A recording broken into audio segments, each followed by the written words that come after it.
जयपुर से विशाखा जैन नमस्ते निवेदन करते हुए प्रश्न पूछ रहे हैं।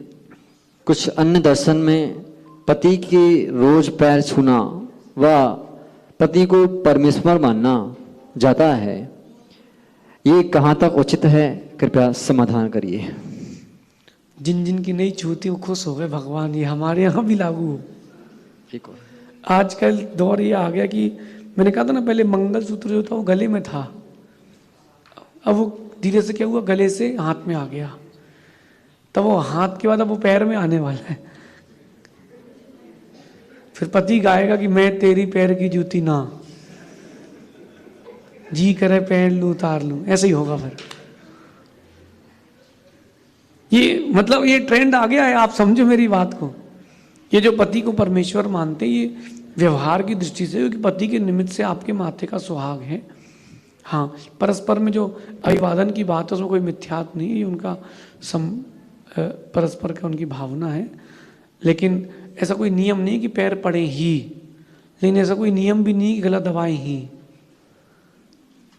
आप परस्पर में मिलकर रहें, एक दूसरे के प्रति प्रीति रखें, सद्भावना रखें, ये सबसे श्रेष्ठ है। बाकी जहाँ ऐसा मानते हैं कि करवा चौथ है कि चलनी में से चांद देख लेंगे तो उम्र बढ़ जाएगी।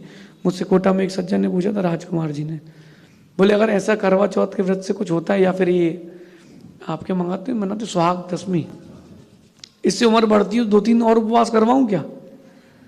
उनसे कुछ नहीं होता। ये अपनी मान्यता है। हमारे भूखे रहने से किसी का अच्छा बुरा नहीं हो रहा, वो हमारी भावना है, हमारे ऊपर डिपेंडेंट है। अपने कर्म निर्जरा के लिए सब होता है। पति का पैर छुए ना छुए, कम से कम उससे ऊंची आवाज़ में बात तो नहीं करें।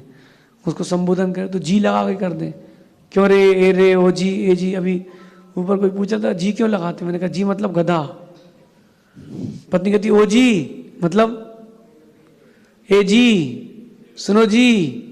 अब वो इज्जत रखती सबके सामने तो जी लगा के शॉर्ट फॉर्म कर देती। बाकी तो परस्पर में वर्तमान के इस वक्त में एक दूसरे के प्रति सौहार्द होना बड़ा कठिन है। व्यक्ति सोचता है कि हम ही सब कुछ हैं, हम ही सब कुछ हैं, बस वहीं से प्रॉब्लम चालू होती है। आप अकेले कुछ नहीं हैं, आप नहीं, हम सब कुछ हैं। अकेले अकेले रहेंगे तो अकेले रह जाएंगे। जीवन बहुत बड़ा है, तो अगर कोई पैर पड़ता है तो अच्छा है, नहीं भी पड़े तो भी कोई बाधा नहीं। पति को परमेश्वर मान लोगे तो मंदिर बैठे परमेश्वर का क्या होगा, ऐसा समझिए। नीमच से दिनेश कुमार राठौर नमस्ते निवेदन करते हुए प्रश्न पूछ रहे हैं। गुरुदेव, आप 24 घंटे हंसते मुस्कुराते नजर आते हो, तो रोए। आपको खुश देखकर ऐसा लगता है कि वाह क्या खूबसूरत जिंदगी है। आपको खुश देखकर हम बहुत खुश रहते हैं। इसी प्रकार हम भी ऐसा क्या करें कि हमसे भी लोग खुश रहें, जिस प्रकार हम खुश रहते हैं आपसे। तो जिज्ञासा यह है कि हम भी ऐसा क्या करें जिससे हमको भी देखकर लोग खुश रहें। ऐसा कोई मार्गदर्शन दीजिए, कृपया समाधान कीजिए। देखिए, वस्तु और व्यक्ति के प्रति जितनी कम आसक्ति होगी आप उतना खुश रहेंगे।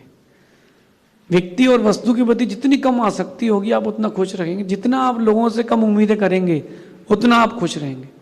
मैं किसी से कोई उम्मीद नहीं करता हूँ, इसलिए मैं खुश रहता हूँ। मुझे पता है कि मेरी ज़िंदगी में हर दिन एक नई कड़ी जुड़ेगी। हो सकता है पुरानी वाली भूल जाए तो भूल जाए। मेरे को भी जिन्होंने जन्म दिया उनको भी हम कहाँ याद करते हैं। तो इसको तो जन्म ही नहीं दिया ना, इससे जन्म लिया, तो कैसे याद करेगा।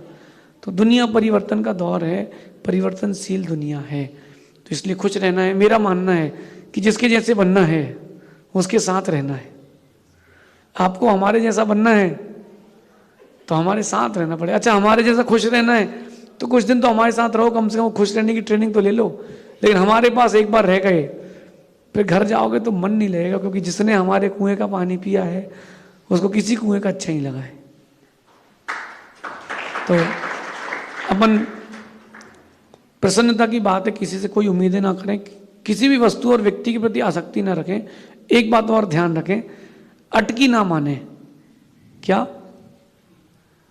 अटकी ना माने कि इनसे मेरी अटकी है, बिल्कुल नहीं, मेरी किसी से नहीं अटकी, मैं स्वाधीन हूँ, स्वावलंबन है, तो आप खुश रहेंगे।